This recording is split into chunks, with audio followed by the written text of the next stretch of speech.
Nous vivons en ce moment une période que l'on pourrait, à pas mal d'égards, considérer comme plus sombre que ce que nous avons connu par le passé. Il y a beaucoup de choses qui nous ont été ôtées par la crise que nous vivons, que ce soit dans le travail, dans les relations sociales, dans la manière de vivre nos cultes. Et tout cela est certainement créateur de tensions dans chacune de nos vies. Pour certains, on le voit autour de nous, semaine après semaine, ce sont des protestations ouvertes sur Internet, dans les médias, dans les discussions entre amis, au travail, au café, voire dans la rue. Protestations contre ce qui se passe en ce moment, ouvertement. Pour d'autres, peut-être, les choses sont plus retenues. Et ces tensions se concrétisent dans un murmure intérieur, peut-être même pas formulé, seulement dans nos têtes, ou au fond de nos cœurs, une protestation contre ce qui se passe, contre les choses dont nous sommes privés. Cette protestation peut être voilée contre les circonstances, contre les humains qui nous ont privés de ce que nous avions et que auquel nous estimons avoir droit, les personnes qui n'ont pas fait les choses comme nous aurions pensé qu'il aurait fallu, peut-être une protestation contre Dieu. Mais pour le vivre, chacun de nous, nous savons que les murmures sont une peste qui infecte l'âme et la détruit à petit feu. Je vois bien pour moi-même ce qu'il en est lorsque je me concentre sur ce que je n'ai pas, ce qui me manque, ce que je considère que je devrais avoir, que je n'ai pas. Et l'Écriture, sans faire l'impasse sur toutes ces choses, nous conduit vers une autre chose, je crois. Et on y trouve dans ce verset, exprimé, un des versets, où on peut le trouver, c'est Colossiens 3,15, la fin du verset. Et soyez reconnaissants. Et soyez reconnaissants. Alors le « et » vous indique évidemment qu'il y a un contexte à ce verset, on va le lire un peu plus largement par la suite, mais nous avons là trois mots que l'on trouve dans une exhortation concernant la vie de l'Église. Trois mots qui prennent le contre-pied des murmures, de l'insatisfaction, de l'ingratitude. Trois mots qui représentent un véritable défi pour nous, mais qui portent l'espoir d'une libération pour notre quotidien et nos relations. Soyez reconnaissants. Alors quand on lit cela, on pourrait se dire, mais est-ce que la reconnaissance fonctionne sur commande? Soyez reconnaissants. Est-ce que l'on peut commander aux gens d'être reconnaissants? Allez-y, soyez reconnaissants maintenant. Je pense que c'est une question de positionnement, de qui provient les choses, dans quel contexte. Parce que oui, ce mot « soyez reconnaissants », ça pourrait sonner un peu comme les mots d'un parent à son enfant. Tu pourrais quand même dire merci, tu pourrais être reconnaissant. Ça pourrait apparaître, ce type de réflexion, dans toutes sortes de relations, que ce soit à l'égard d'un collègue, d'un patron, d'un conjoint, et ça peut nous mettre plus ou moins à l'aise. Tu pourrais être reconnaissant, ou sois reconnaissant, pourrait être l'expression parfois de notre propre manque, puisque nous savons tous que l'absence de reconnaissance nous pèse, nous insécurise, nous trouble. Alors parfois on pourrait avoir envie de la réclamer. Sois reconnaissant, ça pourrait être l'expression un peu détournée d'un besoin de soutien. On prend tout en charge, et les autres ne font rien, ne disent rien. Si seulement au moins ils étaient reconnaissants, si seulement ils faisaient quelque chose. Ça pourrait être une manière de réclamer quelque chose en retour. On a donné et on espère que l'autre donnera à son tour. Ça interroge alors la manière dont nous donnons et dont nous faisons les choses. Sois reconnaissant, ça pourrait aussi être une manière de faire taire une contestation, de ne pas vouloir voir un problème qui peut-être nous ferait peur. Tu as déjà tant, de quoi est-ce que tu te plains? Il y a toujours plus malheureux que nous, à l'autre bout du monde, dans notre rue. Mais ça ne veut pas dire que nos malheurs sont sans importance, nos inquiétudes ne devraient pas être prises en considération. Il y a une place dans l'Évangile pour faire face au mal. Mais appeler à la reconnaissance, ce n'est pas faire l'impasse sur ce qui ne va pas. Cela libérera au contraire de l'énergie pour y faire face, sérieusement et correctement. Parce que oui, parfois, il y a matière à nous exhorter à la reconnaissance. Mais si nous exhortons un frère, une sœur, si nous nous exhortons mutuellement à quelque chose, dans ce cas-là, comme dans la plupart des autres, je crois, il nous faut être sûr que nous ne le faisons pas simplement pour nous et notre confort, mais parce qu'il y a réellement un bien que l'autre peut y trouver. Et c'est ce que fait Paul. dans cette lettre. Paul n'exhorte pas à la reconnaissance pour lui-même. Bien sûr, comme tout être humain, la reconnaissance lui fait certainement du bien. Pour Paul, pour moi qui vous parle, pour chacun d'entre nous, la reconnaissance me fait du bien. Mais Paul ne parle pas de cela. Il cherche ici le bien de ses destinataires en Christ. Parce que oui, nos cœurs peuvent être portés à la reconnaissance si nous les tournons au bon endroit. La reconnaissance en Christ. On l'a dit, nous avons bien souvent des préoccupations, des inquiétudes qui nous éloignent de la reconnaissance. Nous voyons ce qui manque, nous voyons ce qui nous menace, et nous sommes pris dans toutes sortes d'épreuves. Et l'apôtre Paul, qui appelle à la reconnaissance dans ce texte, n'est pas en reste pour ce qui concerne les épreuves. Au moment où il écrit cette lettre aux Colossiens, il est vraisemblablement en prison, à Rome, autour de l'an 60-62 de notre ère. Sa forme de confinement à lui aussi, malheureusement pour lui, probablement plus sévère que la nôtre, un emprisonnement injuste à cause de la prédication de l'Évangile. Il se retrouve au banc de la société, limité dans ses mouvements, gardé par des soldats, certainement en manque de ressources nécessaires pour chaque jour. Et l'apôtre, tout au long de sa vie, connaîtra des épreuves de tout genre. La solitude, le dénuement, l'isolement, les violences, les calomnies. Mais c'est lui qui nous appelle à la reconnaissance. Il ne sort pas du monde des bisounours pour le faire. Ce n'est pas parce qu'il se voile la face qu'il nous appelle à la reconnaissance, mais parce qu'il a trouvé la lumière qui luira toujours. La lumière qui éclairera toujours sa vie. Jésus-Christ. Jésus-Christ. C'est lui qui est le fondement de la reconnaissance de Paul, de la reconnaissance à laquelle il appelle ses destinataires. Et si l'on lit un peu plus largement dans le passage d'où est tiré ce verset 15, on peut voir que Christ apparaît d'un bout à l'autre. Ainsi donc, en tant qu'être choisi par Dieu, saint et bien-aimé, revêtez-vous de sentiments de compassion, de bonté, d'humilité, de douceur, de patience. Supportez-vous les uns les autres, et si l'un de vous a une raison de se plaindre d'un autre, pardonnez-vous réciproquement. Tout comme Christ vous a pardonné, pardonnez-vous aussi. Mais par-dessus tout cela, revêtez-vous de l'amour qui est le lien de la perfection, que la paix de Christ, à laquelle vous avez été appelés pour former un seul corps, règne dans votre cœur, et soyez reconnaissants. Il y aurait beaucoup d'exhortations dont on aurait pu tenir compte, on va se concentrer sur une aujourd'hui. Que la parole de Christ habite en vous dans toute sa richesse. Instruisez-vous et avertissez-vous les uns les autres en toute sagesse, par des psaumes, par des hymnes, par des cantiques spirituels. Chantez pour le Seigneur de tout votre cœur, sous l'inspiration de la grâce. Et quoi que vous fassiez, en parole ou en acte, faites tout au nom du Seigneur Jésus, en exprimant par lui votre reconnaissance à Dieu le Père. Le verset 12 est particulièrement frappant. Ainsi donc, en tant qu'être choisi par Dieu, saint et bien-aimé. Tout le reste dépend de cela. Être choisi par Dieu, saint et bien-aimé. C'est ce qui fait que Paul peut être reconnaissant. Il connaît Christ qui a manifesté l'amour de Dieu à son égard. Et il va faire le lien un peu plus directement dans un autre passage où il parle de reconnaissance, à Thessaloniciens 5, 18. Exprimez votre reconnaissance en toutes circonstances, car c'est la volonté de Dieu pour vous en Jésus-Christ.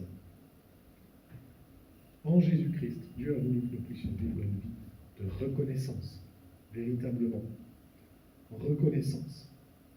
Et on voit dans ce passage que Paul parle d'exprimer votre reconnaissance, on va y revenir. Cette reconnaissance, bien sûr, avec ce que l'on dit, elle s'adresse premièrement à Dieu. Nous avons reçu ce don excellent de l'Évangile, de connaître ce que Dieu a fait par amour pour nous, qui il est réellement, avec tout ce que nous avons rappelé tout à l'heure dans nos chants, dans les lectures que Anne nous a fait. Tout cela, nous l'avons reçu. Il y a de quoi nourrir une reconnaissance éternelle. Et même si nous devions tout perdre ici-bas, Jésus-Christ demeure, son amour demeure, notre salut demeure, son esprit demeure en nous, sa vie demeure, l'espérance de la résurrection demeure. Il demeure lui-même toujours auprès de nous. Même au fond du plus terrible des cachots, nous pourrions encore avoir des raisons d'être reconnaissants. Parce que nous avons Christ. C'est là que se trouve le fondement de notre reconnaissance dans toute notre vie.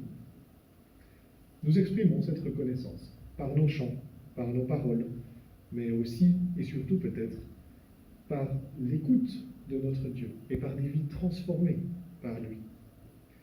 Mais cette transformation, cette reconnaissance à l'égard de Dieu implique aussi une reconnaissance plus large que celle que nous avons pour l'Évangile. L'exhortation que j'ai lue, et soyez reconnaissants, apparaît dans le contexte de la vie de l'Église. Et je crois qu'elle ne concerne pas que la reconnaissance exprimée à Dieu. La reconnaissance pour l'Évangile nous ouvre beaucoup plus largement à la reconnaissance dans toutes nos vies. Sans l'Évangile, nous aurions beaucoup de raisons de sombrer dans la désolation, quelles que soient les bonnes choses qui nous entourent. Sans l'Évangile, le mal nous enserre de très près et la lumière paraît lointaine. Il est plus facile de se laisser aller lorsque tout paraît sombre. Mais l'Évangile change les perspectives. Il inonde le monde, notre monde, de sa lumière. L'Évangile nous donne le modèle et l'espérance d'un monde nouveau qui déjà a commencé à s'installer. Et nous pouvons apprendre à le discerner là où il apparaît, aussi auprès de nos semblables. L'Évangile nous ouvre à la reconnaissance pour ce qui est beau et bon dans ce monde, parce qu'il perce une brèche éclatante dans l'obscurité qui nous entoure si souvent. La lumière qui passe à travers cette brèche éclaire les belles choses qui restent encore dans notre monde, et qui sont les grâces de notre Dieu. Nous pouvons apprendre à voir cela. Et cela sera véritablement source de vie pour notre quotidien. La reconnaissance pour vivre. Vivons-nous dans un monde ingrat ou un monde de grâce? Et où voulons-nous vivre?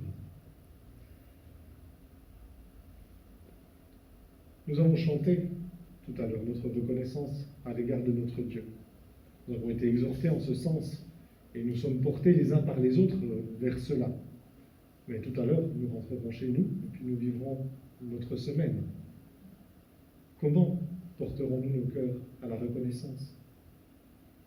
La reconnaissance n'est pas une chose évidente dans nos vies. Elle semble parfois très coûteuse, pas si fréquemment pratiquée. Bien sûr, il y a les limites de ce que nous pouvons faire. On ne peut pas passer notre temps à tout le temps exprimer notre reconnaissance, mais pensons que si nous n'avons pas le temps de nous occuper de cela, c'est probablement que nous faisons trop de choses. La reconnaissance n'est pas si facile, et c'est logique, parce qu'elle nous humilie devant Dieu, mais devant les autres aussi. Elle témoigne de notre dépendance à l'égard des autres. Elle témoigne aussi de notre responsabilité à l'égard des autres. Ils prennent soin de moi. Je ne peux pas leur être indifférent. La reconnaissance, elle met à mal la croyance que tout nous serait dû, de la part de Dieu, de la part des autres. Elle met à mal la croyance que tout devrait bien fonctionner à notre service. J'imagine que vous avez comme moi remarqué comment nous pouvons être silencieux tant que les choses sont bien faites. Et dès que les choses se gâtent, nous nous empressons de le faire remarquer. Ou en tout cas, nous le remarquons, alors que nous n'avions même pas remarqué que les choses fonctionnaient bien, simplement parce qu'il y avait des gens qui s'en occupaient. Que ce soit dans de petites ou de grandes choses, au travail ou à la maison, pensez à toutes ces petites choses que vous faites et que d'autres font, et qui permettent que tout fonctionne bien. Je me suis repris moi-même plus d'une fois cette semaine à voir ce qui ne va pas, plutôt que d'être reconnaissant d'abord pour ce qui va, pour les bonnes choses. Ces attitudes-là tuent nos relations et épuisent ceux qui nous servent, ceux qui nous rendent service autour de nous.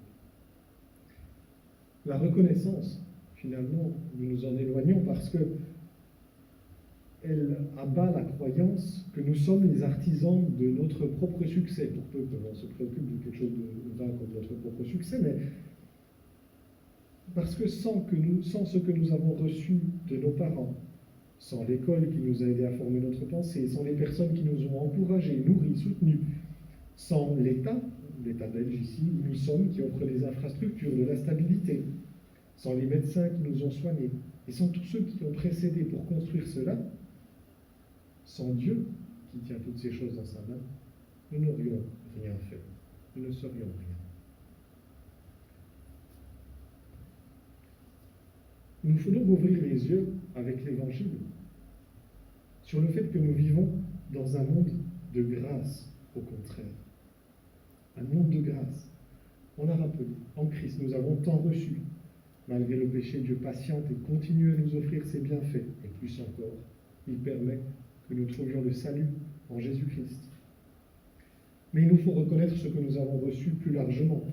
J'aime bien cette image, elle est attribuée à un certain Bernard de Chartres du XIIe siècle, mais elle a été reprise par Blaise Pascal, qui dit « Nous sommes des nains, comme des nains assis sur des épaules de géants. » Nous sommes comme des nains assis sur des épaules de géants. Et cela dans tous les domaines de notre vie. Nous sommes assis sur la somme de toutes sortes de choses qui ont été données par Dieu, construites par l'humanité, dans la grâce de Dieu.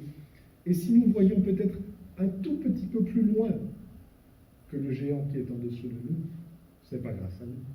C'est parce que nous sommes sur ses épaules. Nous sommes comme des nains assis sur des épaules de géants. C'est ce que on pourrait redire les choses aussi avec cette phrase de Paul qui a été rappelée par Anne tout à l'heure. Qu'as-tu que tu n'aies pas reçu? Et si tu l'as reçu, pourquoi faire le fier comme si tu ne l'avais pas reçu? Et je ne suis pas sûr que ce soit une bonne traduction que de rajouter « qu'as-tu que tu n'aies pas reçu de Dieu ?» Parce que Paul, dans ce verset, s'adresse aux Corinthiens, qui justement font les fiers autant qu'ils peuvent, se croient victorieux, super spirituels, etc. Et Paul les ramène sur terre. Qu'avez-vous que vous n'avez pas reçu? Que ce soit de Dieu, que ce soit des autres. Et si vous l'avez reçu, pourquoi faites-vous le fier, comme si vous ne l'aviez pas reçu? Alors bien sûr, cela nous humilie. Nous ne sommes pas les seuls à savoir, nous ne sommes pas les seuls à pouvoir. Nous ne sommes pas Dieu. Nous sommes de petits êtres dépendants. Cela nous humilie, mais cela transforme nos liens avec les autres. Cela crée en fait du lien avec les autres, parce que nous reconnaissons notre appartenance mutuelle à un ensemble qui se construit par les efforts de chacun et par la grâce de Dieu. Oui, nous recevons énormément. Et même lorsque nous sommes récompensés, justement, pourrions-nous penser, pour ce que nous avons fait, c'est encore une grâce. Puisque Dieu nous donne toutes choses, et l'Écriture nous dit qu'il nous donne toutes choses, et il veut en plus nous récompenser de ce que nous allons faire, de ce que nous aurons fait. Ce verset me frappe en Hébreux 6:10, qui nous dit « En effet, Dieu n'est pas injuste pour oublier votre œuvre ni l'amour que vous avez montré pour son nom en vous mettant au service des saints et en continuant à les servir. » Vous avez fait des choses, tout cela est grâce à Dieu, mais Dieu ne l'a pas oublié, il va être reconnaissant pour ça. Et il va continuer à veiller sur nous. Non seulement Dieu nous donne toutes choses, mais il veut nous récompenser de ce que nous aurons fait grâce à lui. C'est une générosité qui dépasse tout ce que l'on pourrait imaginer. Nous pouvons donc être reconnaissants pour la reconnaissance de Dieu, qui est pure grâce, puisque c'est lui qui fait tout en nous.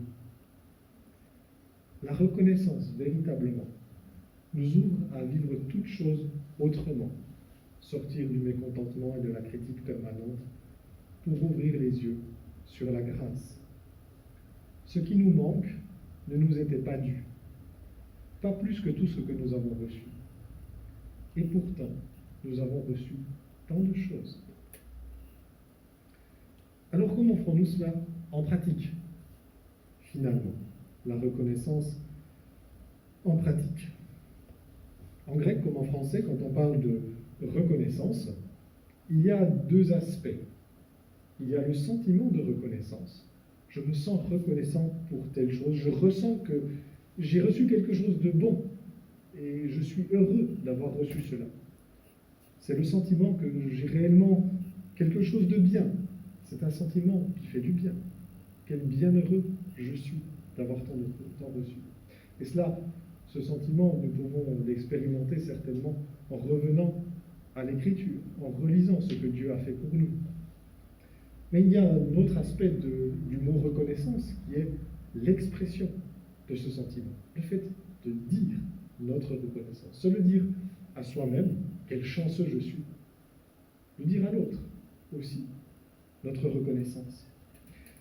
Et si le sentiment bienfaisant, si ce sentiment n'habite pas en nous, je crois que le travail sur l'expression de la reconnaissance peut nous aider, justement. Exprimer notre reconnaissance, mettre des mots dessus, reconnaître justement toutes ces manières dont nous sommes redevables à d'autres, nous aidera à expérimenter ce sentiment de la reconnaissance aussi, qui est si bienfaisant. Alors comment? Combien de fois avez-vous dit merci à quelqu'un depuis ce matin? Bon, vous n'avez pas tenu compte, je vous prends de court. Hein. Mais réfléchissons, combien de fois avons-nous dit merci? Non pas seulement à Dieu, comme nous l'avons fait tout à l'heure dans la prière, mais aussi à votre entourage. Parce qu'en toute chose, la manière dont nous agissons avec notre entourage est un bon test de la réalité de notre engagement envers Dieu. Si nous ne pouvons pas être reconnaissants envers nos semblables que nous voyons, il y a à douter que nous puissions être reconnaissants véritablement envers le Dieu que nous ne voyons pas. Combien de fois avez-vous écrit le mot merci dans vos mails, dans vos SMS, je ne sais quoi, cette semaine? C'est un tout petit mot que nous ne risquons pas de trop employer.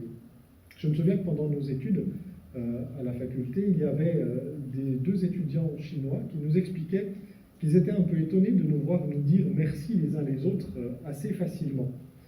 Parce que dans la région d'où ils provenaient, en Chine, le merci était plutôt réservé à des étrangers, à des personnes à distance qui nous rendaient un service. Au sein de la famille proche, au sein des amis proches, on ne se disait pas forcément merci parce que quelque part c'était normal que les services soient rendus de diverses manières. Alors est-ce que c'est normal? Alors, j'imagine que dans ces cultures-là, ils s'arrangent de la manière dont ils s'arrangent et que la reconnaissance est peut-être exprimée par d'autres moyens aussi. Chaque culture construit ses structures, mais même dans notre culture, on entend parfois dire qu'il n'y a pas besoin de remercier ceux qui ne font que leur travail. Mais c'est une pensée absolument folle et destructrice. Dieu lui-même, qui ne nous doit rien, et veut nous récompenser de ce que nous faisons. Et nous serions avares à ce sujet sous prétexte que les gens n'ont fait que ce qu'ils devaient. Alors que dans notre monde, il y a tant de gens qui ne font pas leur travail avec soin, qui ne sont pas fidèles à leurs engagements, qui ne prennent pas soin du matériel qui leur est confié, qui se comportent sans égard pour les autres. On peut s'occuper à critiquer cela, mais pourquoi ne pas avant tout encourager, remercier ceux qui font bien les choses plutôt que de le considérer comme normal? Remercier, encourager pour dire notre appréciation de ce qui est bien fait. Je pense que, comme moi, vous n'êtes pas indifférent aux merci que vous pouvez recevoir. Ils nous sont appréciables, parfois nous souffrons de leur absence. Alors bien sûr, nous sommes appelés à agir pour Dieu, pas pour la reconnaissance des êtres humains qui est très fragile. Mais en tant que chrétiens, nous avons certainement la responsabilité d'être des témoins de l'approbation divine sur les bonnes choses que font nos semblables, des vecteurs de bénédiction autour de nous. Remercier pour tout ce qui fonctionne normalement, tout ce qui est bien fait. Simplement, prendre le temps d'encourager. Remercier pour reconnaître notre dépendance à l'égard des autres, s'ils n'avaient pas fait ce qu'ils avaient fait, même imparfaitement, nous ne serions pas aussi avancés que nous le sommes. Pour cela, le mot merci ne doit pas être une simple formule de politesse, dite ou écrite à la va-vite, comme beaucoup d'autres choses. Prenons le temps de réaliser ce que cela signifie. En agissant simplement comme il le doit, l'autre est vecteur de grâce pour nous. Cela nous aide aussi à sortir de notre concentration sur nous-mêmes et ce que nous faisons pour voir les autres. Cela nous apprend un peu d'humilité. Merci. On se demande parfois comment est-ce qu'on peut faire la différence en tant que chrétien dans nos familles, dans nos lieux de travail et dans notre Église aussi. Et dans tous ces lieux, sommes-nous des râleurs invétérés ou cultivons-nous la reconnaissance qui nous vivifie et qui vivifie notre entourage? Cela peut passer par d'autres choses que ce simple mot merci. Les uns et les autres expriment leur reconnaissance de diverses manières, mais il nous faut commencer au moins par là. Alors en rentrant chez vous, à qui pourriez-vous dire merci? Et cette semaine, à qui pourriez-vous dire merci? Vous et les autres en sortirez grandis, et votre relation avec Dieu aussi. 1001 merci. 1001 merci. La vie dans ce monde n'est pas facile, mais facile pour personne. Nous n'avons pas tout ce que nous voulons quand nous le voulons, mais il en est ainsi dans ce monde qui est marqué par la rupture avec Dieu. Pourtant, la vie est remplie de grâce, la grâce de Dieu à l'œuvre, en nous, pour nous et à travers nos semblables. Nous avons besoin d'apprendre à discerner cela, en cultivant la reconnaissance dans le concret de notre vie chaque jour, et nous avons de multiples occasions de le faire, du lever au coucher. Cela transforme la vie, et cela nous aidera aussi à ne pas sombrer face à ce qui ne va pas, et à trouver les ressources pour pouvoir avancer. Et quoi qu'il arrive, gardons les yeux fixés sur l'œuvre de Dieu en Jésus-Christ, parce que pour cela, notre reconnaissance ne pourra jamais finir. Alors merci pour votre attention et que le Seigneur comble nos cœurs de reconnaissance. Amen.